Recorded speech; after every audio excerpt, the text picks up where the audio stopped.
Salam qadırdan iyleşler. Salam mehriban iman naqı doğrunan. Doğruluk yolu gepleşimide hoş geldiniz. Bu gepleşimide hem besirin bilen mukaddes yazgıların Rimlere hat bölümünün 13. babından öğrenip başlarız. Geçen gepleşimizde biz imana adamın amallarının, yani häsiýetiniň ve özüni alıp barmağının nähili bolmalygy barada öğrenipdik.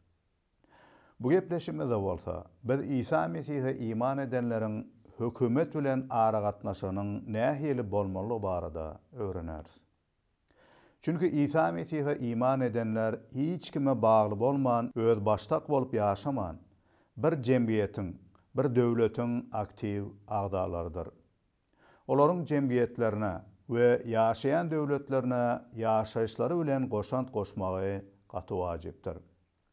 İsa Mesih'e imanlar, özlerinin iman cemaatlarının, cemiyetinin, yurtlarının ve bütün dünyanın agdalarıdır. Bu sebepten bu gepleşemede biz imanların yaşayan döwletinin häkimetleri bilen bolan gatnaşygyna nähili özlerini alıp barmalygy barada öğreneriz. Gelin ilki bilen Resul Pawlusyň Rimlere hatynyň 13. babyndan bular barada bize öwredýänlerini okaly. Her bir insan öz üstünden höküm sürýän häkimiýete tabin bolsun. Sebäbi Hudaý tarapyndan bolmadyk häkimiýet ýokdur. Höküm sürýän häkimiýetler Hudaý tarapyndan belenenler. İlki bilen Resul Pawlusyň näme sebäpden bu häkimiýete tabin bolmak taglimatyny öwredýändiginiň sebäplerine seyredip geçelim. Näme üçin ol Rimlere 12. babyň başyna bu dünýä ýörelgelerine ýerme. Pikiriňiziň täzelenmegi bilen öz görüň diýip de, soňra köplenç bu dünýä ýörelgeleri bilen hereket edýän häkimiýete tabin bolmagy bize aýdýar. Çünkü İsa Mesih'e iman eden adam cemiyetten üzüňelikde ýaşamalydyr. Tersine ýaşaýan jemiyetine ýaşamak bilen özlerindäki ahlak päkligi we gowy işleri bilen şol ýaşaýan ýerindäki jemiyete goşant goşmalydyr. We Rabbiň durmuşlaryny tämirläp özgertmegi arkaly nurlaryny saçmalydyrlar diýip bize ýazgy öwredýär. Pawlusyň Rimlere hat ýazmagy dünýäde belli bolan Rim imperatorlygynyň döwründedir. Rim imperatory bütün dünýä gaty köp gowy kanunlardyr düzgünleri. Adamlaryň erkin ýaşap, söwda etmek üçin gaty köp gowy ýollary döredipdi. Elbetde Rim imperatory gaty köp eziýetleri İsa Mesih'e iman edenlere hem beripdi. Bilşimi diýäli imperatorun emri bilen we yerli häkimiýetleriň bikanunsuzlygy bilen hem Pawlusyň özü hem müňlerçe başga imanlar bilen bile eziýet çekipdiler. Gynalmalara, sürgün edilmelere we hatta ölüme hem sedewar edilipdi. Emma muňa seretmeden, ýagny häkimiýetleriň gowy ýa-da erwetdigine, adatlyk söýüji ýa-da adatlyk söýmeýän diktatorlygyna seretmeden häkimiýetiň Hudaý tarapyndan bellenip hereket edýändigini Pawlus bize öwredýär. İkinji bir bellemeli zat, ähli häkimiýet bütün ýer ýüzünde we göklerde yaradan gudraty güýçli Hudaýa degişlidir. Mattanyň hoş habar kitabyna ähli ygtyýaryň we häkimiýetiň bütün älim jahanna İsa Mesih'e berilendigini bize aýdýar. Bu arada ýazgy şeýle diýär. Şunluk bilen ol 11 şägird jelile İsa'nın aýdan dagyna gitdi. İsa'ny görüp oňa secde etdiler. Emma olaryň käbiri şüphelendi. İsa hem olaryň ýanyna gelip, "Gökde ýerde ähli ygtyýarlyk maňa berildi. Şonuň üçin hem gidinle ähli milletleri şägird edin. Olary ata, oğul we mukaddes ruhyň adyndan suwa çömdürin. Size buyuran ähli zatlanmy berja etmegi olara öwredin. Men hemişe tä dünýäniň ahyryna çenli sizin bilen bolaryn diýdi. Bu ayatlarda aýdylýaly, Älim jahanı yaradan gudraty güýçli Hudaý ähli ygtyýarlygy İsa Mesih'e berdi. İsa Mesih ölümden dirilen soňra özüne ozal başda bar bolan ygtyýaryny täzeden eline aldy. Çünki ol göklerden yere insan kimin bizi halas etmäge gelenne özündäki bar ygtyýaryny, gudratdyr şöhratyny öz üslegi bilen goýup bir ýönekey insan kimin yer ýüzüne gelipdi. Emma ölümden dirilip göklere, Hudaýyň tagynyň sagyna oturmaga gudratyny we şöhratyny göterilenne bu häkimiýeti we ygtyýary oňa ýene-de berilipdi. Bu näme aňlady? Bu yer ýüzünde üstlenlik häkimiýet we ygtyýarlygyň İsa Mesih tarapyndan berilendigini we her bir ygtyýary we häkimiýete ew bolan adamyň soňuna İsa Mesih'e hasawat berjekdigini aňlady. Häkimetler adalatly hereket edip, dogry zatlar etseler, soňunda Hudaýdan syýlagyny alarlar. Ýa-da adalatsyzlyk edip, erwetlik etseler-de, soňunda yaradan gudraty güýçli Hudaýyň öňünde hasawat bermeli bolarlar. Bulary bilmek, bize häkimetler nähili bolýandygyny seretmezden olara boyun bolmamyda ýardam edýär. Häkimetleriň nähilligini seretmezden olara yürekten tabin bolup hormat goýmak islämediň biziň yüregimizde bolmalygyny mukaddes ýazyp öwredýär. İmanly adam ilki bilen Hudaýyň bize beren ruhy, ahlak kanunlaryna tabin bolmalydyr. Ve şol bir hatarda häkimet tarapyndan döredilen kanunlara hem düzgünlere hem tabin bolup olary yürekten berja etmelidir. Çünkü dünýädäki häkimetler Hudaý tarapyndan bellenendir diýip ýazygy bize öwredýär. Ýagny dünýäde hereket edýän insanlar tarapyndan döredilen häkimetleriň nähili hereket etmegi we yer ýüzünde berja edýän tertip düzgünü Hudaý tarapyndan insanlara berilendir. Häkimetler köplenç ýurtda tertip düzgünü öpçün edýärler. Jemgyýetiň asuda ýaşamagy we goralmagy üçin hyzmat edip, jemgyýetiň howpsuzlygyny we sagdyn adamlaryň sagdyn hereket etmegini öpçün edýärler. Kanun we häkimet ýok ýerine biýdüzgünçilikler köpelip, gaty köp kynçylyklar döräp bilýär we köpçüligiň eziýet çekmegine hem getirip bilýär. Bu sebäpden hem Hudaý yer ýüzünde häkimet dolandyrylşyny insanlara olaryň gowlugy üçin berendir. Häkimet we häkimet dolandyrylşynyň kanunlary adamlaryň gowlugy üçin we bähbidi üçin Hudaý tarapyndan berilendir. Ýöne häkimete ew bolanlaryň bu häkimeti nähili ulanýandygyna bağlykda, ýagny adalatlylyk we kanunlaryň berja edilmegini dogry üpçün edýänligi ýa-da etmeýändigine bağlykda ýurtlar gowy ýa-da erwet dolandyrylyp bilinýär. Emma biz iman edýänler diňe gowy häkimete däl, eslenlik häkimete tabin bolmalydyr. Çünki Hudaý ähli häkimiýetlikleriň esasydyr, eýesidir we biz häkimete Hudaý söýýändigimiz we onuň merhemetine iman edýändigimiz üçin boyun bolmagy öwrenmeliriz. Elbetde bugünkü gün kiçi ýa-da uly bolsun ýurtda häkimete ew bolan adamlaryň hem özlerine berilen ygtyýarlyklaryny adalatly we dogry ulanmakda borçludyklaryny we özleriniň bu häkimeti nähili ulanýandygyna ünüs bermeliklerini bize ýazgylar öwredýär. Çünki her bir insan yaradan Hudaýyň öňünde özüne berilen her bir zat üçin soňuna jogap bermeli bolýandyr. Bu sebäpden häkimete ew bolan adamlar häkimetini Hudaýyň insana beren ahlak we kanuny, ruhy kanuny esasyna berja etmelidir. Hudaýyň ahlak we ruhy kanunlaryny depeleýän we olara garşy hereket edýän häkimet jemgyýetini betbatlyga eltip biler. Paulus bize häkimete tabin bolmak meselesine umumy ündö berýär.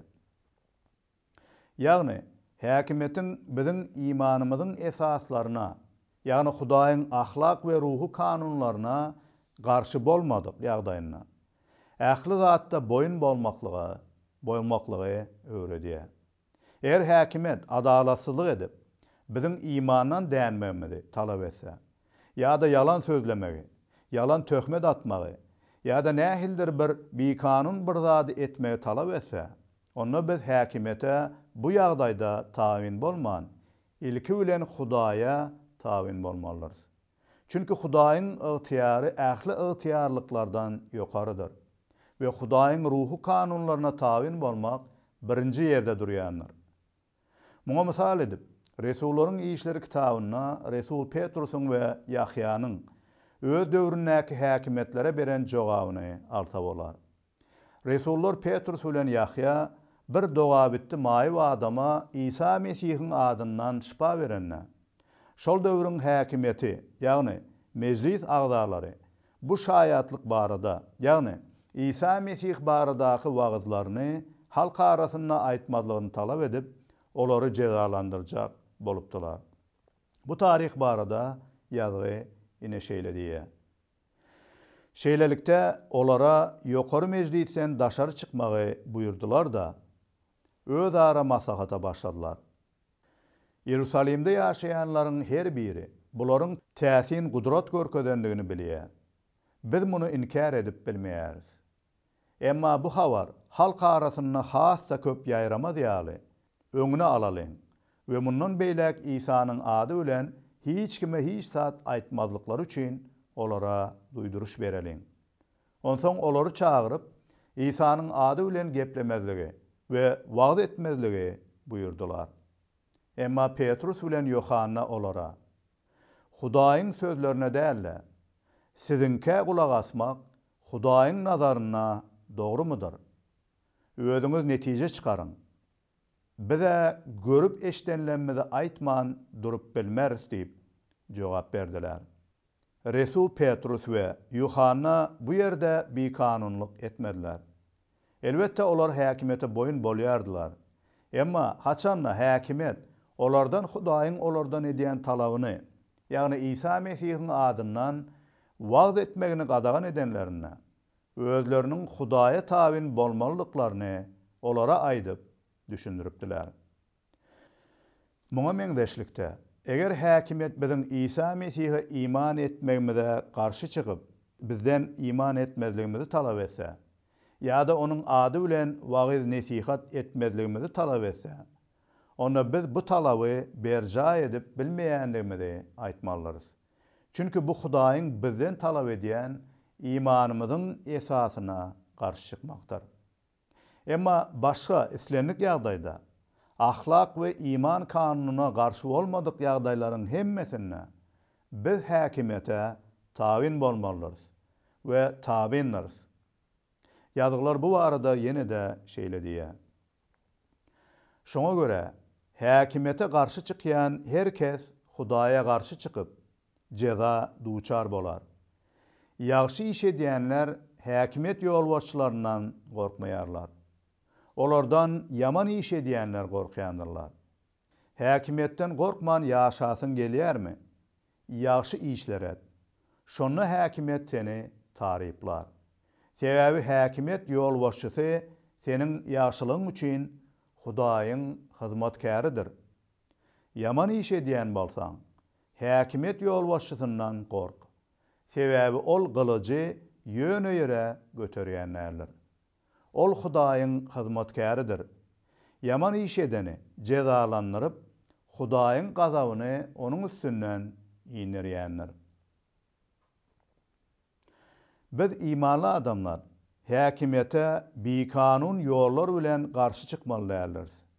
Ýa-da häkimetiň garşysyna bir kanun hereket edýän hiç bir herekete ýa-da topara goşulmaly ýa-da gollaw bermeli hem däleriz.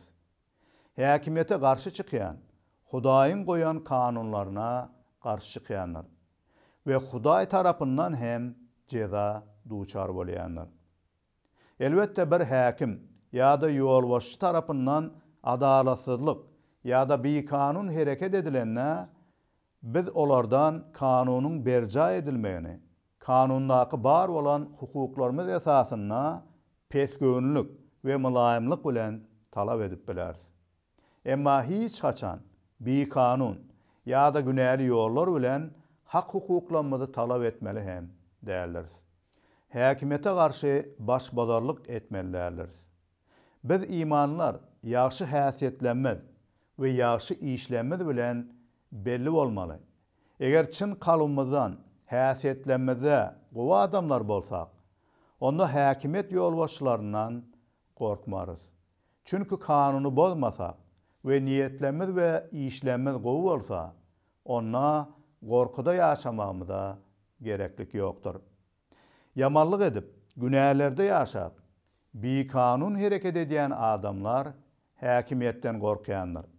Çünki häkimet jemgyýetde düzgün nizamy saklamak üçin jenaýatçy adama jeza berýändir.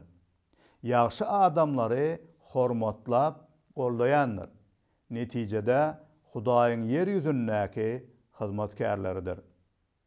Şu taýda imanlynyň häkimeti tawin bolmaklygy bir tarapdan aýdylsa, başga bir tarapdan häkimete ew bolan ýolbaşçylaryň hem kimdigi we nämeleri berja etmeli hem ýazgyda aýdylyp geçilýär. Eger häkimet Hudaý tarapyndan bellenilip berilýän bolsa, onda bu häkimete ew bolan adamlar hem Hudaýyň yer ýüzünde hyzmatkary hasaplanýanlar. Bu sebäpden her bir uly ýa-da kiçi häkimeti we ygtyýary ew bolan adam bu hyzmatyny Hudaýyň öňünde hasap berjek biri hökmüne dogry berja etmelidir. Häkimete ew bolan ýolbaşçy adalatly we kanun esasyna hereket etmelidir. Ýagny ýaxşy iş edip, jemgyýete peýdaly bolan adamlary olar hormatlap, taryplamalydyr. Ýagny ýaxşy iş edýän adamlara hop salyp, gorku we adalatsızlyk bilen çemeleşmelidir. Ýaxşy iş edip de adamlar häkimetten gorkmaly däl. Diňe yamanlyk edip, jenaýat edýänler häkimetten gorkmalylar. Diňe hakykat ýüzünde jenaýat eden adam cezalandyrylmaly. Ýagny ýolbaşçy adamlaryň özleri kanunlara tawin bolup, olary dolu we dogry berja etmelidirler. Çünki häkimete ew bolan ýolbaşçylar kanuny özleri berja etmeseler, ýagny kanunyň öňünde hemmeleriň deňligi bolmasa, onda Hudaýyň beren bu hyzmatyny olar dogry we adalatly berja edip bilmezler. Netijede nämeleri öwrenýäris? Häkimetiň barlygy we bir ýurtda hereket edýän adalatly kanunlar ähli adamlaryň gowlugy üçindir. Jemgyýetde howpsuz we sazlaşykly ýaşamamyz üçin häkimet we kanunlar bardyr. İmanly hökmünde biz bu häkimete we kanunlara tawin bolup ýaşamaly. Ýaşaýan yerimizde, obamyzda ýa-da şäherimizde, iş yerimizde özümiziň gowy işlenmez we häsiýetlenmez bilen goşant goşup kanunlary berja edip parahatlykda ýaşamaly. Bu bolsa biziň imanymyza laýyk ýaşamamyz bolar we netijede Rabbiň ady şöhratlanar. Ýazgy dowam edip ýene şeýle diýär. Şoňa göre diňe jeza duçar bolmak gorkusundan näl? Eýsem, ansawyňyzy päk saklamak üçin hem häkimete tawin bolmalydyr. Siz salgytlary hem şu sebäbe göre töleýärsiňiz. Sebäbi häkimet ýolbaşçylary öz borçlaryny berja etmek bilen Hudaýa hyzmat edýändirler. Şoňa göre-de herkes berilmelisini, salgyt bolsa salgydy, gümrük bolsa gümrügi, gorku bolsa gorkyny, hormat bolsa hormaty berin.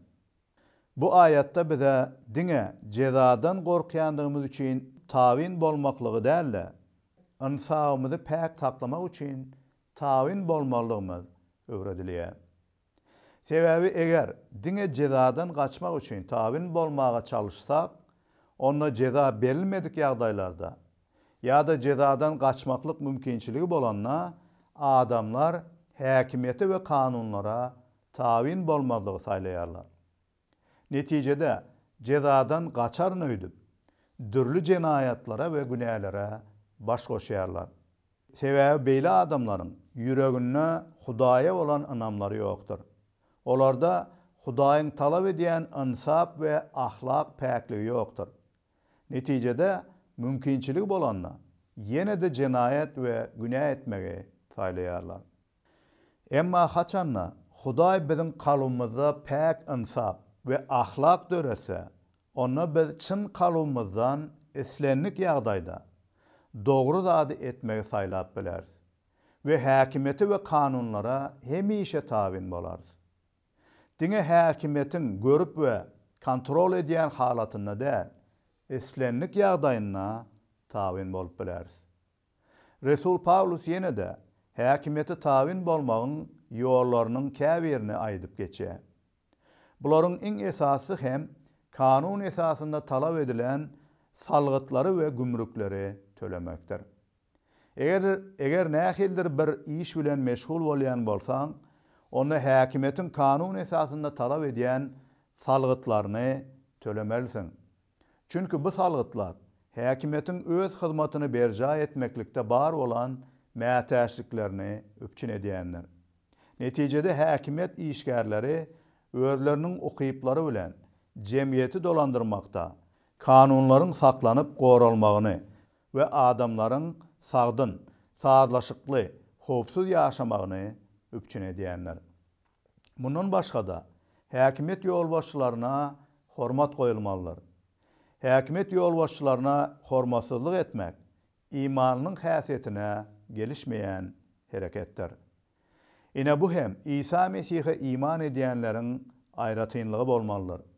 Çünkü İsa Mesih'e iman edýän biri adamlara göz etmek üçin ýa-da diňe öz peýdalary üçin mümkinçilik gözläp, öz bähwidi üçin bir zat etmän edýän ähli zadyny çynnan, ahlak päkliginden Rebbi söýýänligi we onuň öýt nesihatlaryna wepalydygy, onuň kalbymyzy tämirläp, arasalap, päk insap berýänligi üçin dogry ýaşamaga hereket edýänler.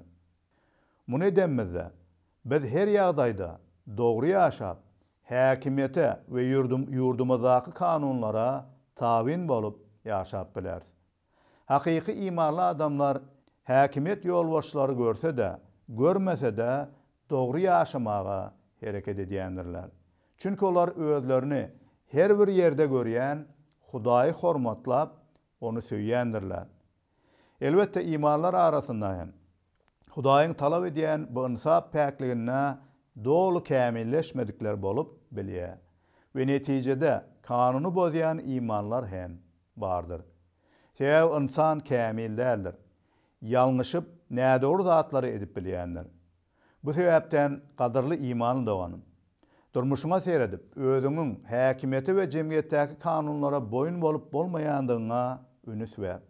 We eger nädogry eden zadyň bolsa, Rabbiň öňünde boyun alyp towba et we dogry zadymyndan beýlek berja etmäge hereket et. Gadyrdan iýleşim.